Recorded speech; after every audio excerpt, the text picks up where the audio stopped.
CM KCR की अध्यक्षता में प्रगति भवन में आयोजित राज्य कैबिनेट की बैठक समाप्त हो गई।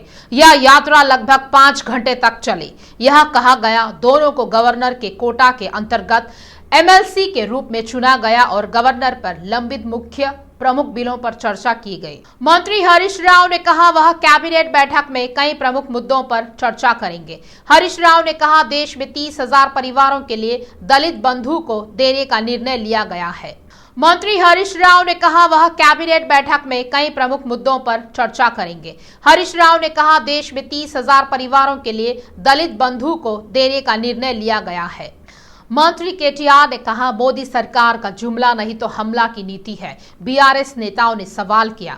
मंत्री गांगुला, मल्ला रेड्डी, तलसानी पीए, जगदीश रेड्डी पीए, नाम नागेश्वर राव और वद्दीराज रविचंद्र पर सीबीआई द्वारा छापा मारा गया। मंत्री केटीआर ने कहा ईडी समन नहीं बल्कि मोदी समन ने पूछताछ के लिए बुलाया है। बीआरएस पूछताछ का सामना करने में समर्थ है। उन्होंने चेतावनी दी कितने छापे मारे गए थे इसका कोई डर नहीं है। केटीआर ने कहा है कि किसी व्यक्ति के पक्ष में नियमों को बदलने के लिए देश को 6 हवाई अड्डों द्वारा भ्रष्ट किया जा रहा है। केटीआर ने पूछा अदानी के खिलाफ कोई मामला नहीं है जो भ्रष्टाचार में शामिल है। आपको अदानी के मुंद्रा पोर्ट के साथ मामला क्यों नहीं मिला? क्या आपके पास जांच संस्थान है जो अदानी से पूछताछ कर रहे हैं?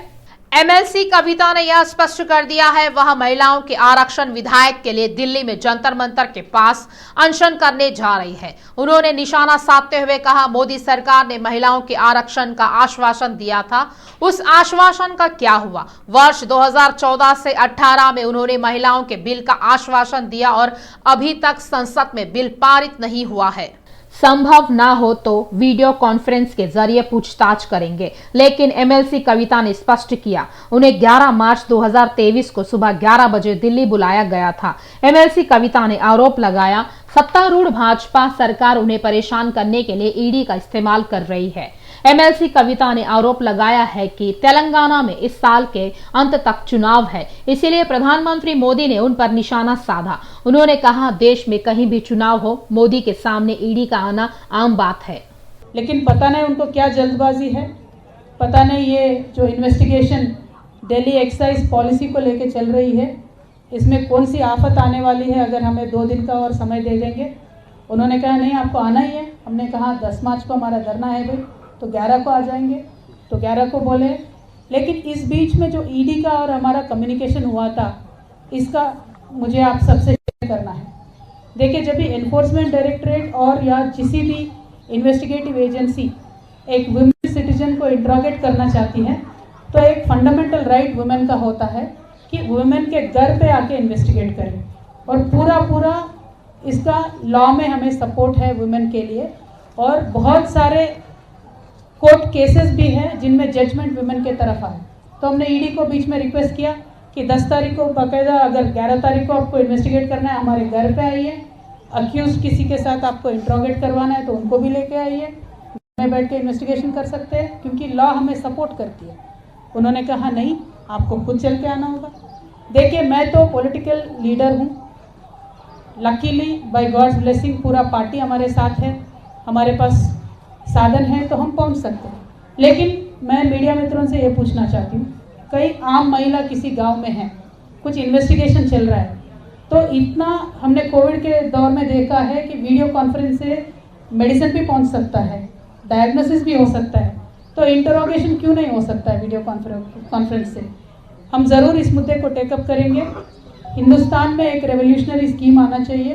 व्हेन पुलिस और एनी डायरेक्टरेट और any agency wants to interrogate women, there should be a facility to be done by a video conference.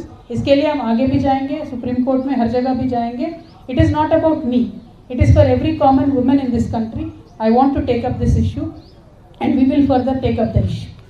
Now, when it comes to the original ED summon, we will completely side with them, support with them, because we understand the obligations of the government and the agencies.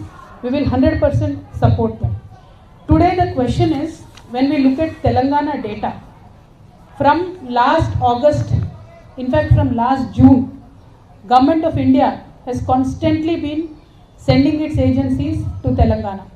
Now question is why? Because Telangana assembly polls are there in this November, December. तो the modus operandi of BJP has been कि जहाँ भी election है वहाँ मोदी से पहले ED पहुँच जाता है। तो हमारे तेलंगाना में भी यही हुआ है। तकरीबन सारे बिजनेस हाउसेस पे एक 500 प्लस बिजनेस हाउसेस पे आईटी रेड होता है। सीबीआई के रेड एक 100 होता है तेलंगाना के राज्य में। ईडी तो कम से कम 200 जगहों पे उन्होंने छापा मारा है। और एनआईए एजेंसी ने 500 to 600 मिनिमम लोगों को बुला के उनको डरा के धमका के अलग अलग तरीके का काम वहाँ पे चल रहा है। मैं ये लोगों के सामने, जनता के सामने आज रखना चाहती हूँ, क्योंकि ये मेरे अकेले का मुद्दा नहीं है। हमारे खुद के पार्टी में मिनिमम 15-16 लोगों को, एमएलएस को, एमपीस को, मिनिस्टर्स को टारगेट करके अलग अलग केसेस में बुलाने का काम कर रहे हैं। भाजपा राज्य अध्यक्ष बंडी संजय ने तेलंगाना में अन्याय को जानने के लिए पार्टी लाइनों से बुलाया है। यह घोषणा की गई है 10 मार्च को हैदराबाद में पार्टी कार्यालय में विरोध प्रदर्शन किया जाएगा। तेलंगाना में लगाए गए बेल्ट शापों के विरोध में महिलाओं का गोसा बीजेपी भरोसा के नाम पर अनशन किया जा रहा है। केंद्रीय मंत्री किशन रेड्डी ने दिल्ली के शराब घोटाले के बारे में कहा, तेलंगाना के लोगों ने शर्मिंदा किया है और देश में चूक हो गई है। उन्होंने कहा है कि केसीआर को पहले ही श्रेय दिया गया है और तेलंगाना में शराब की आय पहले ही बढ़ाई जा चुकी है। महिलाओं के बारे में बात करने के नैतिक अधिकार वाला कोई परिवार नहीं है। शराब के मामले में शामिल कविता पर सहानुभूति के लिए नाटक खेलने का आरोप लगाया गया है। तेलंगाना जन समिति के अध्यक्ष कोदंड राम ने कहा, तेलंगाना बचाओ सेमिनार को तेलंगाना को भ्रष्टाचार शासन से बचाने के लिए मिलियन मार्च में आयोजित किया जा रहा है। केसीआर के अधिकार और गर्व की आलोचना की गई है। उन्होंने आरोप लगाया है कविता ने लिकर व्यवसाय का विस्तार करने की कोशिश की। कोदंड राम ने कहा, कविता और अदानी के मामले में टीजे की नीति समान है। भट्टी विक्रमांकर शराब घोटाले में एमएलसी कविता पर लगाए गए आरोपों के चलते आग बबूला हो गए। शराब घोटाले के साथ तेलंगाना के संबंध के बारे में पूछा गया। बीजेपी राष्ट्रीय कार्यकारिणी सदस्यों ने कहा, केटीआर अपनी बहन और असहिष्णुता को कागज और समाचार चैनलों पर दिखाया है, जो बीआरएस सरकार की गलतियों को इंगित कर रहे हैं। प्रेम मीट के दौरान वेंकट स्वामी ने मंत्री केटीआर के बयान पर अपना बयान स्पष्ट किया। केसीआर, केटीआर और बीआरएस पार्टी का नाम लेते ही तेलंगाना के लोगों को निराशा हो रही है। भाजपा महिला नेता रानी रुद्रम्मा देवी ने कहा, कविता द्वारा महिलाओं के आरक्षण को लेकर बनावटी अनशन करना हास्यास्पद है। वह बिल के लिए नहीं बल्कि खुद को लीकर मामले से बचाने का प्रयास कर रही है। शराब घोटाले में हजारों करोड़ों रुपए अर्जित किए गए हैं। भाजपा महिला नेता रानी रुद्रम्मा देवी ने कहा, कविता द्वारा महिलाओं के आरक्षण को लेकर बनावटी अनशन करना हास्यास्पद है। वह बिल के लिए नहीं बल्कि खुद को लीकर मामले से बचाने का प्रयास कर रही है। शराब घोटाले में हजारों करोड़ों रुपए अर्जित किए गए हैं। तेलंगाना एक्टिविस्ट और पूर्व निदेशक देवेंद्र यादव जो भाजपा में शामिल हुए हैं, उन्होंने कहा, सिरसिल्ला निर्वाचन क्षेत्र में केटीआर ने लोगों को जो आश्वासन दिए थे उसे अभी तक पूरा नहीं किया गया है। वह एक ही समुदाय को सहयोग दे रहे हैं, जो दुखदायक है। भाजपा बीसी के कमजोर वर्गों के लिए एक बड़ा बोझ डाल रही है। यही कारण है वह पार्टी में शामिल हो गए। वाईएसआरटीपी के अध्यक्ष वाईएस शर्मिला ने आग बबूला होते हुए कहा, सीएम केसीआर के नेतृत्व में बनी सरकार नौकरी नहीं दे रही है। उन्होंने आरोप लगाया, छात्रों को छात्रवृत्ति भी नहीं दे रही है, राज्य स्वास्थ्य सेवा को लागू नहीं कर रहा है। उन्होंने सीएम केसीआर के लोक कल्याण की आलोचना की। वाईएस शर्मिला द्वारा शुरू किया गया सार्वजनिक अभियान अपने 218वें दिन पहुंच गया है। इसके हिस्से के रूप में अब वहां तक 3400 किलोमीटर पदयात्रा की है। उन्होंने मार्च के हिस्से के रूप में भूपालपल्ली मंडल में कोमपल्ली के पास वाईएसआर प्रतिमा का अनावरण किया। कोत्तापल्ली मंडल के कोमपल्ली में अपनी पदयात्रा के दौरान उन्होंने महिलाओं, किसानों और गौड़ की समस्याओं को सुना है। वाईएसआर तेलंगाना पार्टी उन लोगों का समर्थन करेगी जो मुसीबत में है। शर्मिला ने वाईएसआर कल्याण योजनाओं के कार्यान्वयन के साथ साथ गाँवों के विकास के लिए काम करने का वादा किया है।